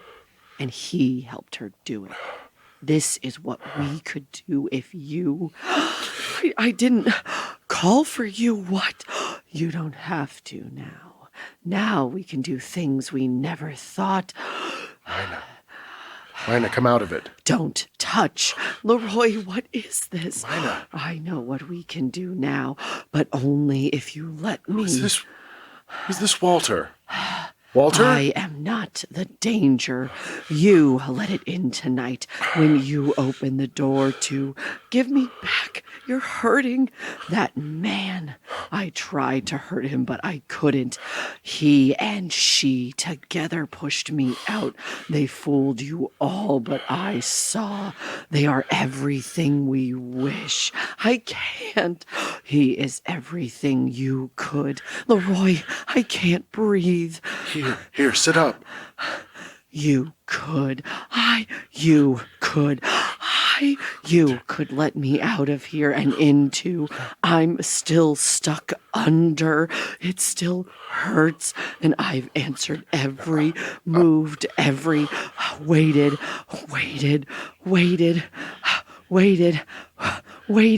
Think what we could do if only you, LeRoy.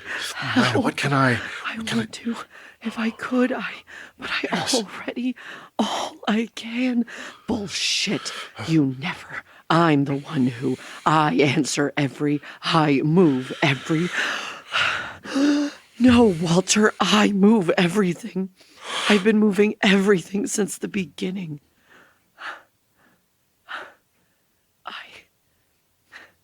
We started and I figured out how to move the table, and then when you came, I felt what you wanted, and I Mina.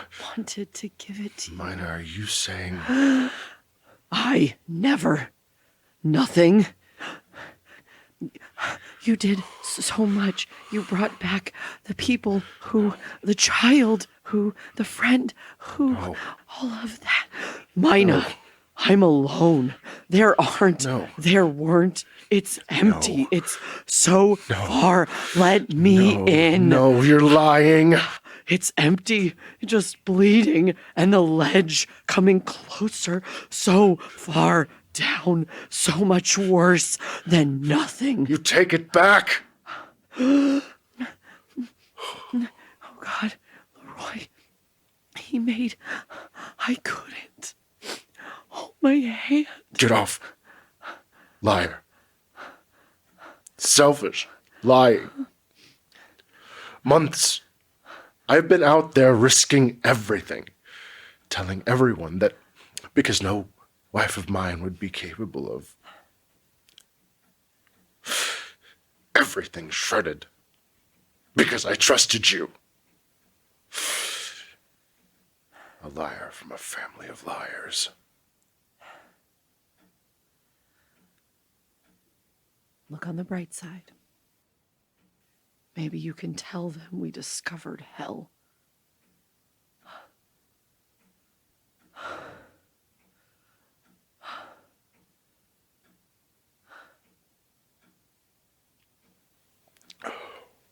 We still have to get through tomorrow.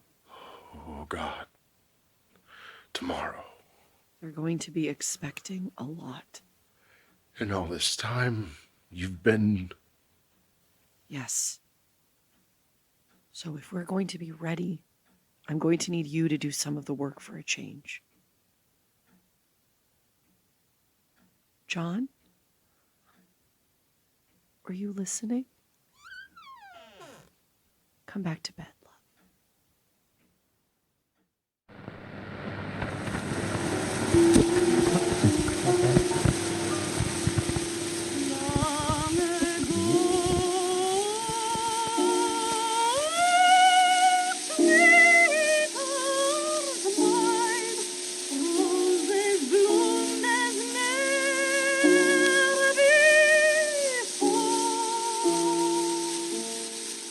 That was Margery and Houdini Part 3, Grasping in the Dark. Written by Matthew Morris and Andrew Farrier with help from Jack Townsend. You heard the voices of John Angelo Cassaro, Harmon Gunston, Jeff Quach, Helen Jaksch, Andrew Farrier, Jack Townsend, and Helen Schmehl. We had recording help from James Lanius and mastering and sound design from Zach Lanius. You can find us online at thesnakespaw.com with links to all our other platforms, and you can also support the show at ko-fi.com/thesnakespaw. We'll be back with the final installment next week.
Good morning.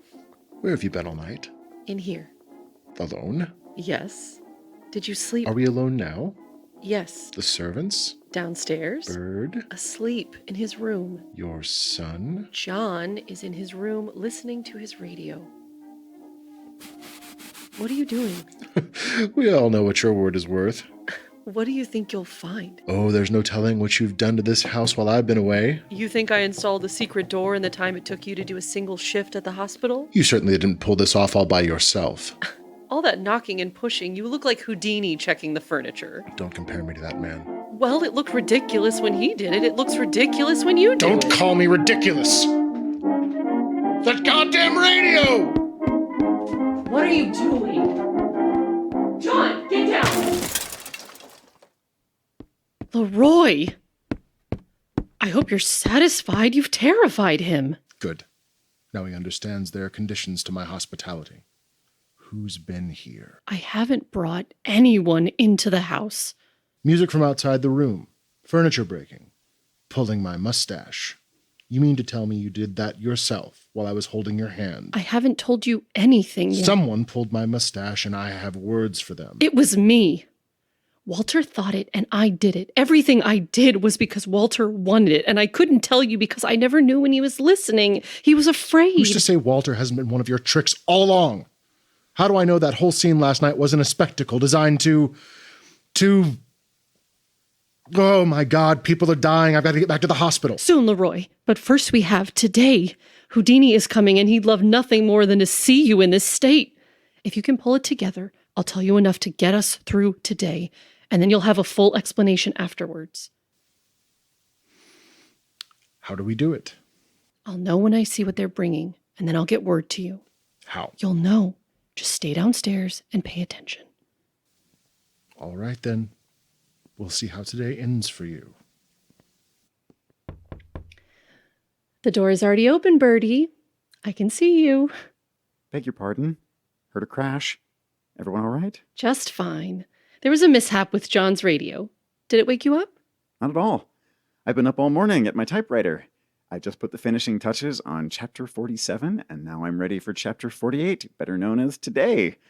The beginning of the end. History happens today, so whatever you say it eloquently. Good morning, Crandon. Morning. Have you had breakfast, Birdie, and among all that hard work? Oh, I had a tray brought in. Writing makes me ravenous. They gave me the message from Houdini's man, too. Message from Houdini's man? Is that news? Seems I buried the lead.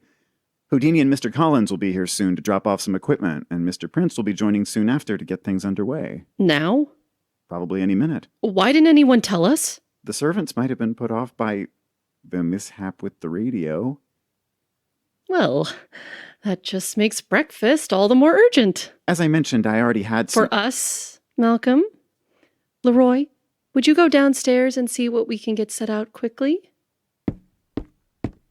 I'm afraid we've put you to some trouble. What's the idea taking us by surprise? I'm surprised, too. It's all Houdini's doing. You said they're dropping off equipment. What are they bringing? My dear, I'm here as a committee member. I have to guard committee secrets. How long do you stay a committee member? Until you make news and the book goes off to the publisher. After that, I'll just be a man in Boston. And he and his secrets will be at your service. And how would I get them? Would I say reach into his pockets? It's Houdini's fault for putting it in writing. If anyone asks, I left this lying in my room and you came across it while you were... Paying a visit. They're going to lock me inside of a box? That is the idea, but it doesn't have to happen. What do you mean? You can refuse. Hand and foot control are the standard, and you have the right to be tested like every other medium. And what happens if I say no? Houdini removes his contraption and we try again another day. I think we should go ahead. Are you serious? I think I can do it. My dear, I know you're capable of making today a smashing victory, and there's nothing I'd like better, but when I see you so out of sorts, and knowing how emotional distress can affect these things, I'm inclined to hedge my bets. I just don't want overconfidence to get the best of you. So I'm dangerously distressed and overconfident. Your distress makes you determined. You don't like to lose. It's one of the things I like about you. Birdie, do you ever have any doubts? What do you mean? I mean, what if we learned something that meant going all the way back to square one? If I was afraid of that, I wouldn't be here. I only pick winners. Well then, I'll do my best to win for you. I really don't think that's wise. Listen, my worry isn't for me, it's for Walter. Yesterday put him off. If you want to make this work, don't ask him to put on a 3-ring circus. Keep it simple. I'll do my best for you. But remember, I'm just one of 3. You have veto power all by yourself. I don't want to find myself saying I told you so. I don't want that either. Just keep it like it is. All right. You okay back there? Okay, one last turn in. And there. Good morning, you two. Over here against the wall, Collins. Morning, Mrs. Crandon. Morning, Mr. Bird. Here we go. My goodness. Were you two planning to build a Trojan horse if we didn't let you back in? Just a new weapon in the war on the unknown. It's in so many pieces. Should we plan for this evening when you've had time to put it together? Not at all. A few nails and it'll be ready for showtime. Would you mind, Mrs. Crandon, if Collins measures your arm span? We want to make it as comfortable for you as possible. She hasn't agreed to do it at all. I see no problem with letting them build it. Give them some healthy exercise. Mr. Collins, whenever you're ready. Thank you, Mrs. Crandon. If you'll just stretch out your arms. Does your ruler fold up? That's right. Very useful for tight spaces. I've measured milk cans and every other little thing you can imagine to see if it'll fit 1 cubic Houdini. Look at this, Birdie. While we talk to spirits, other people are coming up with useful things. You can let your arms down, Mrs. Crandon. I'll just do a quick bit of assembly. Please excuse the noise. Look now, Houdini, this is an awful inconvenience to put our hosts to. First being a nuisance to them in the morning with so little notice, then this racket, then asking Mrs. Crandon to adjust to a whole new kind of séance. She'll have time to familiarize herself with it. I will happily keep an eye on it while she gives it whatever sort of study she likes. And me? Will I have a chance to look it over? I don't imagine you'll be needing to. I see my little drawing made it to you, since it's lying over there in plain sight. Yes, Houdini, when I heard something was going to be built in our house, I wanted to make sure that Dr. Crandon and I saw the plans first. Bertie put up all the resistance he's capable of, but I insisted. Bertie, would you take it down to Dr. Crandon and let him see what all this noise is about? And ask him about breakfast while you're there. Houdini, Mr. Collins, will you be wanting anything? I've eaten. Thank you. Collins? No, thank you, ma'am. Much obliged. Then just for the family and perhaps Dr. Prince. Bertie, would you ask Dr. Crandon to make sure that we have tea, coffee, and juice ready, and that today is John's day to have an extra... here, I'll write it down for you. I think it's... I don't see why... I'll be back soon. And there we have it. All in one piece. Oh, that's got to be sweaty work, Mr. Collins. Are you sure you wouldn't like a drink, at least? We've got Cokes and lemonade and whatnot downstairs. Thank you, ma'am. Harry? Go ahead, Collins. Take a rest. Come back when you're refreshed.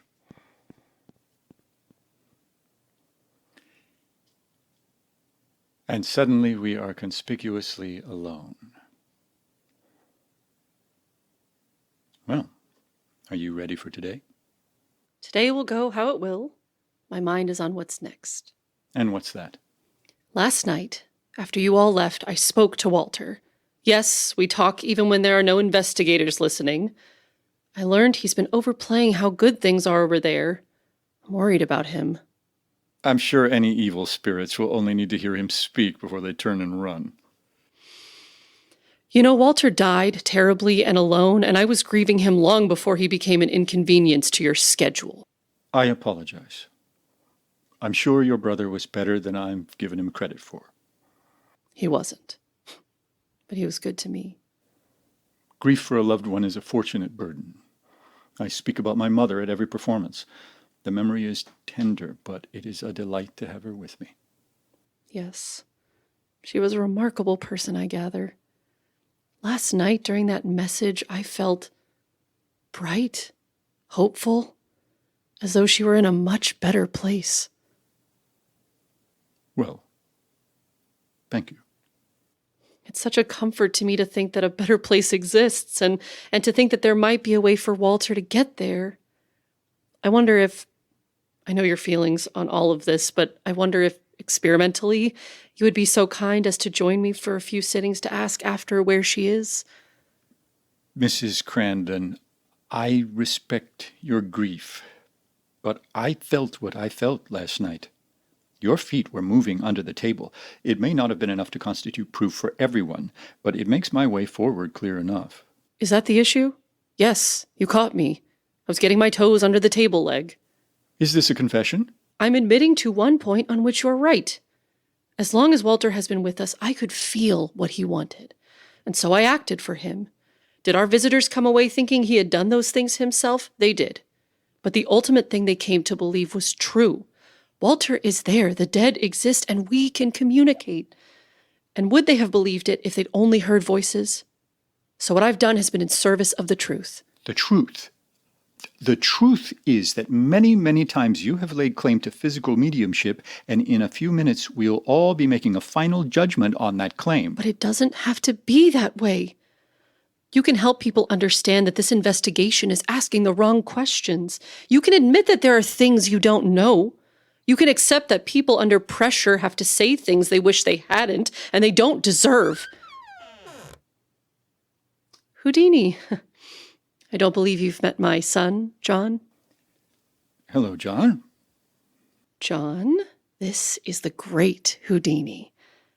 John is the easiest fan you've ever earned, Houdini. He hasn't even seen a show, but he knows all about you. Never seen a show? Well, that's no good. Wouldn't you like to see one of my shows? Yes. You should buy a ticket. Now, do you have any money on you? No. You must have change somewhere. You know, coins can end up in the oddest places. Did you wash your hair today? You really should be more conscious of your hygiene, John. It's a regular magpie's nest up there. Where else can we look? Up your sleeves, maybe? May I? Oh, yes, there's definitely something glinting down there. Let's give him a good shake. No money, huh? You are a one-man bank. That looks like enough for a ticket to me. Do you mind, Mrs. Crandon? Go ahead, John. Gather them all up. And what do we say? Thank you, Houdini. I'll see you at my show then. John, run downstairs and have your breakfast. Scoot along now. Very impressive. Did you see how it worked? Parts of it. I spotted the coins between your fingers before you tousled his hair. Those tricks aren't meant to be viewed from behind. But you let me. Not so different from what you've already done, eh? It's just a matter of practice. You are capable of being so much more than Mrs. LeRoy Crandon. The performance circuit's full of people who make an honest living with far lesser gifts than you have. You have so much faith in my abilities. I do. If you come clean to the others about the tricks you pulled yesterday, I would happily provide some contacts, help you make a fresh start with a clean slate. That's very kind, but in my experience, the women in the magic world are assistants. Are you offering to make me your assistant? I already have an assistant. I have other talents you haven't seen yet. This is a charming lamp you've got. Where did it come from? What? Just a department store. Here they come. I imagine it won't do me any good to repeat what you've confessed. It's easy for you to deny. It is. But please consider the other things I've said. I would hate for my son to grow up hearing his mother was a fraud. Then don't be a fraud. What was that? Not another radio breaking? My fault. I just stumbled against that lamp as I was checking the room. Please excuse my clumsiness, Dr. and Mrs. Crandon. I'll, of course, pay to have it replaced. I can see that your apology is sincere. I accept it. What is this monstrosity? You expect my wife to sit in this torture device? No one in Boston has been locked in the stocks for 150 years. It looks more like my writing desk to me. First you dragged that cumbersome box into their house, now you're breaking their furnishings. Are you trying to upset her? Accidents happen, Bird. But I will say, Houdini, that box of yours does seem a blunt instrument. Look, if Margery can produce phenomena in the box, that will be a resounding success for her and will go a long way to convincing me of her authenticity. And if nothing happens, it will provide more information for scientists. It would create additional data. Do I have to remind you that we are not here just to gather data? We are determining the results of a contest funded by the magazine I work for. And those results will affect the reputations of our hosts. We've already had one séance without restraints. What's the point of doing the same thing over and over again? How would we learn anything new? Besides, if Margery doesn't object, why should you? Fine. Have it your way. Though we can't expect her to function as well as normal under these constraints. She isn't used to them. At the very least, we should demand simpler tasks. That strikes me as a sound recommendation. Houdini? I would prefer a full demonstration, but I'll settle for ringing the bell box and some light levitation. If you gentlemen are done determining my fate, maybe we should begin? Let me fetch you your chair. Why exert yourself? This one is closer. But this is her usual chair. Oh, what does it matter? Any chair will do. All this quibbling is going to drive me batty. My apologies. I'm sure your usual chair is fine. Here you go, dear. Thank you. And pardon my outburst. We're putting you under needless stress. This is exactly what I was worried about. At the risk of breaking the camel's back, do you mind if I pat you down? Not at all. I always look forward to a good pat down. Prince, perhaps you'd like to search Dr. Crandon while I check Margery. We don't want you to feel left out, Dr. Crandon. I've never been patted down in my life. I've never patted anyone down in my life. A new experience for both of us. Hands over your head, please. Quit that. Sorry, Dr. Crandon. I didn't realize you were ticklish. Crandon is clean. Same. Let's get you into our box. I promise we'll make you as comfortable as possible. Collins, you have the padlocks? Right here. After you, madame. How does it feel? Quite interesting. I always wondered what it felt like to be a piece of furniture, and now I know. I believe a fourth investigator has joined our ranks. What do you... Oh, John, what are you doing here? You're to stay in your room during our communions. You know that. Natural for the boy to be curious. Besides, he hasn't got his radio to keep him busy. Don't worry about your mother, John. She's just helping me test some equipment. Maybe Collins can keep an eye on the boy. Do you mind?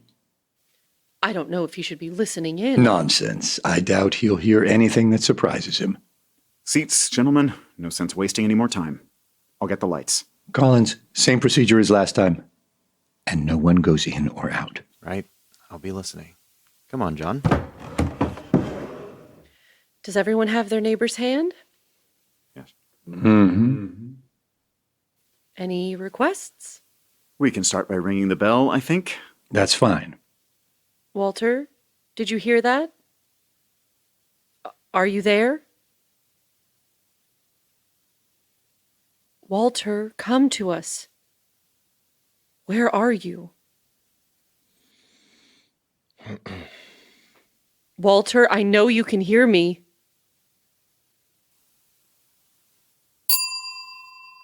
Ah, I knew it! I told you again and Hold again. on a moment. You tried your very best to hamstring everything, but there it is, clear as day. Isn't it Walter who's supposed to be the one manipulating things? Where is he? We haven't heard from him today. If he's not here, who rang the bell? You're moving the goalposts. We wanted physical phenomena under restraints, and you concocted some severe restraints. There's your proof. What are you dunces babbling about? Walter, tell Houdini it was you who rang the bell. The bell rang? It was probably Crandon. They've got both my hands held fast. So they've left your feet alone. Monitor those two, gentlemen. The old fool would do anything to keep up appearances. Well, now that you're here, could you demonstrate some physical phenomenon for us while Margery is restrained? You could ring the bell, and we have a few objects here. What do you have her in? A container I designed. Like one of those things you pop out of during your shows? What a farce. Enough stalling, Walter. Ring the bell. Ding. Is this some kind of joke? Make something move. Show us how real you are. What's the point? I could make mountains move and you'd bend over backwards trying to explain it away. More talk. Pick up that hoop on the table. Touch my face. Prove yourself. Don't you ever feel silly talking with someone who you don't think exists? I'm talking to someone. I'm just not sure it's someone named Walter. Ring the bell. Move the table. Do something. Why bother? The game is rigged. Why? Because of the box? Well, that's hardly... Don't play dumb.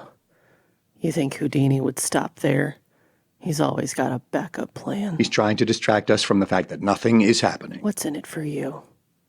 How much are they paying you, Houdini? I am losing money today by skipping out on a performance. Walter, what are you saying? Check the box he's got her in. You'll find the evidence he's planted. What evidence? There's a ruler stashed in the box. That way, if the bell rings and things float around, he can accuse her of cheating. What? Collins, come in for a moment. Can we get that red light on? What is it, Harry? Where's your ruler? Right here on my belt. Well, that doesn't prove anything, as if you couldn't have more than one ruler. We don't even know if there is a ruler in there. We only have Walter's word. Open it up, then. We never should have had her in there in the first place. Collins, go ahead and unlock it. But even if there is a ruler, who's to say I'm the one who planted it? What are you suggesting? Margery smuggles in a ruler somehow. You patted her down. You searched both of us. You could have planted it in the chair you so thoughtfully brought over from the far side of the room. She could have hidden it someplace that propriety wouldn't allow me to check. Are you suggesting that my wife... She knew she couldn't move anything in the box, but maybe with a ruler, and even if it didn't help, she could blame me for... It's a reach, Houdini. Here it is. A folding ruler. different make than mine. That doesn't mean anything. Anyone could pick up a... Yes. I see. What's that, Walter? I see what's happening. I'm done with this. The tricks and the bickering and being a dancing monkey. These are not just tricks. We're trying to provide scientific support. What kind of scientist lives in the same cage as his lab rats? I'm on your side, Walter. I'd rather have incompetent enemies than incompetent friends. Even when you're right for the wrong reasons. But don't worry, Birdie. I have something for everyone. Especially my esteemed brother-in-law, the respectable surgeon, pillar of the community, neglecting his wife even as he smothers her, ditching the dying to hang out with the dead and with me. You wouldn't have given me the time of day when I was alive, and now you hang on my every word. I know you like to tease, and Walter, you'll put up with all of it just to see a scrap of the afterlife. You're spending your whole life wondering what it's like to be dead. There's plenty of time for that once you're here, plenty. And Prince, you... Honestly, you seem all right. What are you even doing here? An excellent question. Houdini now. What can I say to someone who pretends I don't exist? A friendly warning? You keep tempting death, eventually it's going to take you up on your offer. You're close to the edge. Best make the most of the time you've got. Sound and fury signifying nothing. Gentlemen, keep in mind that not a single object has been moved. If a spirit told you not to jump off a bridge, you jump purely out of spite. I jump off bridges for a living, Walter. Oh, Houdini. I died making a living. Something tells me you've made enough to stop, and yet you don't. You might call that suicidal. Mina. I wish I hadn't found you. I liked how I remembered you before all this. Do better now. And don't look for me again. Guess that's it. Look away now.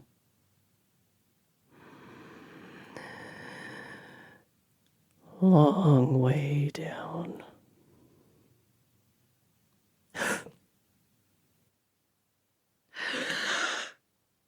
Walter! Walter, no. No, come back, Walter. I can't feel him anymore. So, are we supposed to vote now? Who gives a damn? Obviously, I consider the whole affair fraudulent. Under proper constraints, she was unable to manifest any physical phenomena, so she covered it up with portents and bluster. The bell did ring. Once. I vote in favor of their authenticity. I've seen plenty of proof before now. Prince, it hinges on your vote. I know less now than I ever did. I would need more evidence. You won't be gathering that evidence here. If we can't observe any more seances, the investigation can't continue. You'll have to make some kind of decision, Prince. I can't discount everything I've seen, but if I could, I would vote inconclusive. That settles it. Does it? Seems to me... I don't need your trifling reward money. Just don't waste any more of my time. Get out of my house. John! Go to your room and stay there! You should probably go. Yes, I may have overstayed my welcome. Prince, shall we make our escape? I do feel like another seance or two would help cement my opinion, but if there are no other opportunities... Collins, let's get this thing out of here. We'll take care of it. I appreciate that, but I'd like to have it for demonstrations. We'll send it after you. Very well. Never mind, Collins. Thank you for your time, Mrs. Crandon. I may still be able to sway Prince before he casts a definitive vote. If Houdini thinks one blank seance is proof of anything... Mina, are you... Listen, we can still win this. You too, Bird. Me? Just Bird now, is it? Please don't make this more difficult. Right. Of course. Hospitality does have its limits. Good day, Mina. I do hope... Well, goodbye. Walter.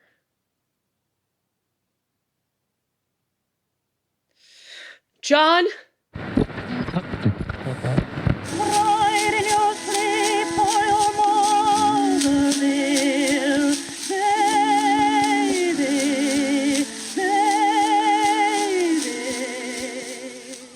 And thus stands the investigation into the mediums of the world. And to this day, the prize money remains unclaimed.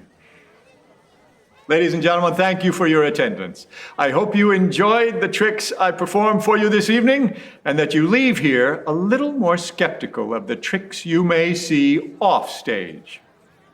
Good night, and never stop seeking the truth. You're very kind. Thank you. Thank you.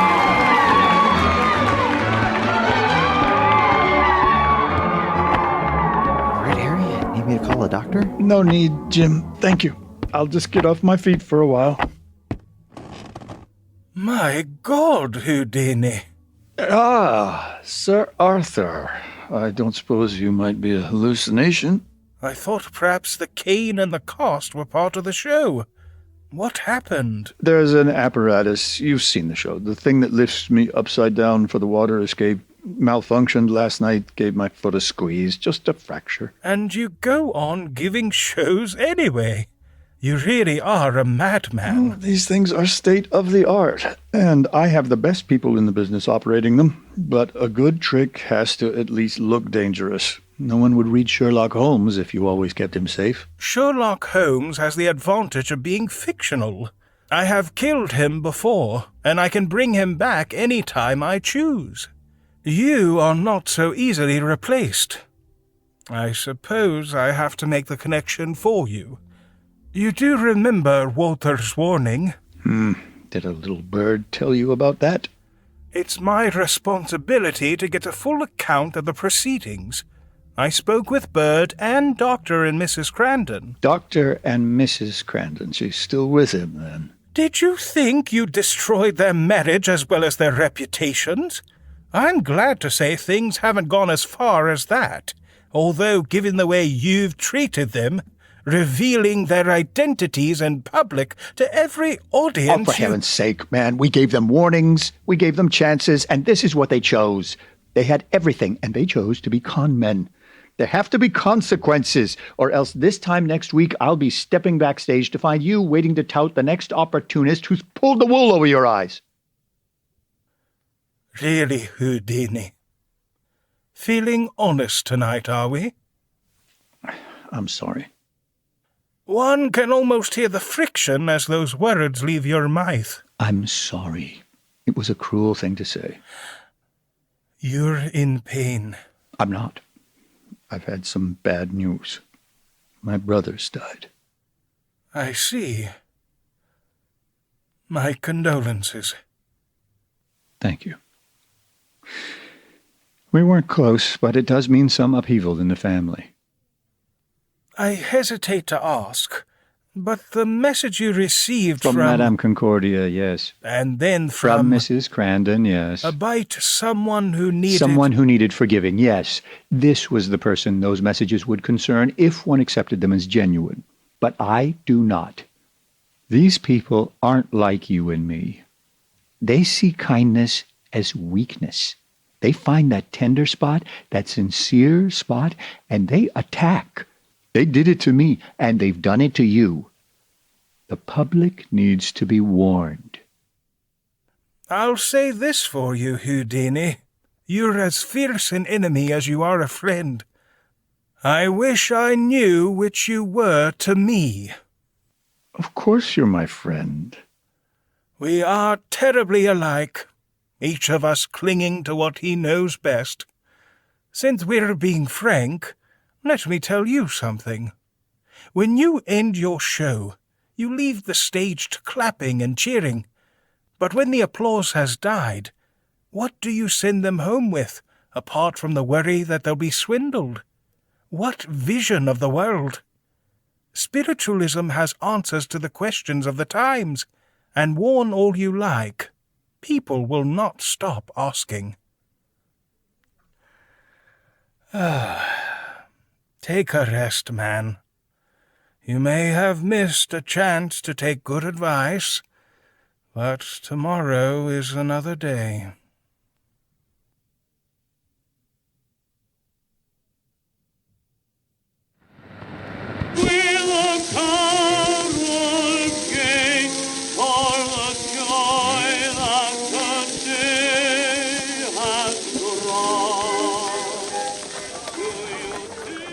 Ladies and gentlemen, welcome! Thank you for your attendance this evening. I, Madame Concordia, offer you my ardent apologies for the delay. We need just a moment longer to perfect our room's vibrations, and my assistant Torvald will seat you. Soon we will enter a realm of memories and possibilities. Thank you for your patience. Mina? Florence? My God, it's Mina! Shh, shh, shh, shh. Call me Isabel.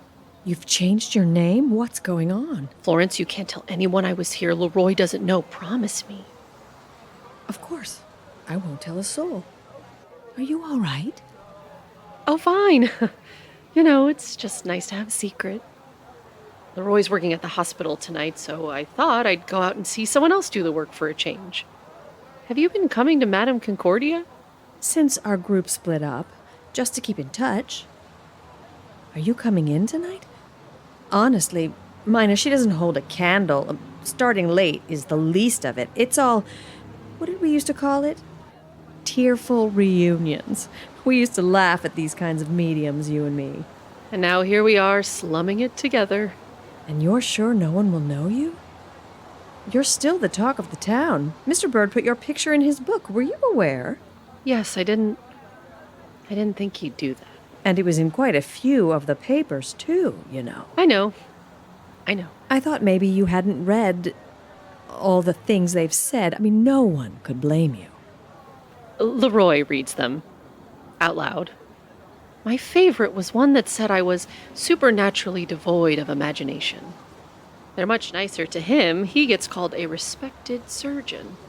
Although there was the one that just called him a yachtsman. Ranted about that for days. Just awful. They have no idea. You were the best we'd ever seen. Oh, Florence. I do miss you and the old gang.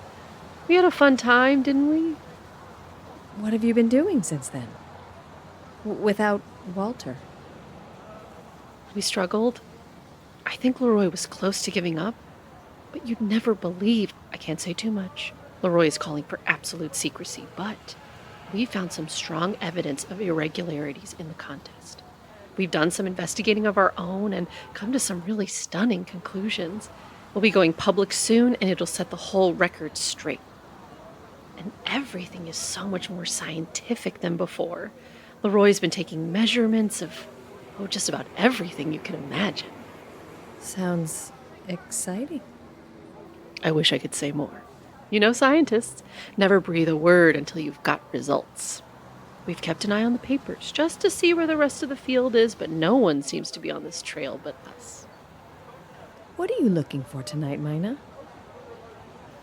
I read an article that said Madame Concordia has received messages from Walter. Do you know anything about that? Well, yes. Florence? I mean, I've seen what they're referring to, but honestly, I haven't found it at all. But surely, even if you weren't certain, the best thing was to tell me. Honestly, Mina, the timing. It was just when the papers were all piling on you, and I'm not sure she did it for anything but attention. Shouldn't I be the one to judge? If anyone would know him, wouldn't it be me? Roy doesn't allow any mention of Walter. So I've got no way to know what's happened to him unless... It's all right. I'm here now. I'm sorry, Mina. I just didn't want to get your hopes up, and... Ladies and gentlemen, at long last, a workable frequency has been reached. I feel certain that our efforts tonight will be rewarded. Please, as you enter, wipe your feet, pass Torvald your coats, and clear your mind of worldly things. Soon, we will breach the veil. Finally. Shall we go in? Care to introduce her to your old friend, Isabel? It's late. After all this delay, I'm really feeling the weather in my bones. I ought to get home. Are you sure?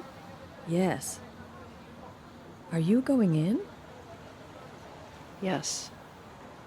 All right. Good luck, Mina. Thank you. I've got a good feeling.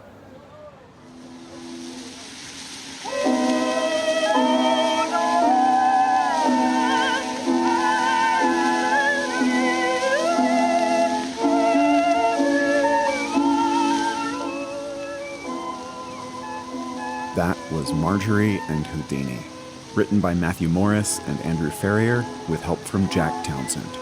You heard the voices of John Angelo Cassaro, Andrew Farrier, High Priest Robi, Matthew Morris, Anne Mammoth, Helen Jaksch, Tyler DeQuilla, Harmon Gunston, Jeff Quach, Matt Standley, Erica Durr, Lady Delaney, Jack Townsend, Helen Schmehl, and Lincoln Belleville. We had recording help from James Lanius and mastering and sound design from Zach Lanius. You can find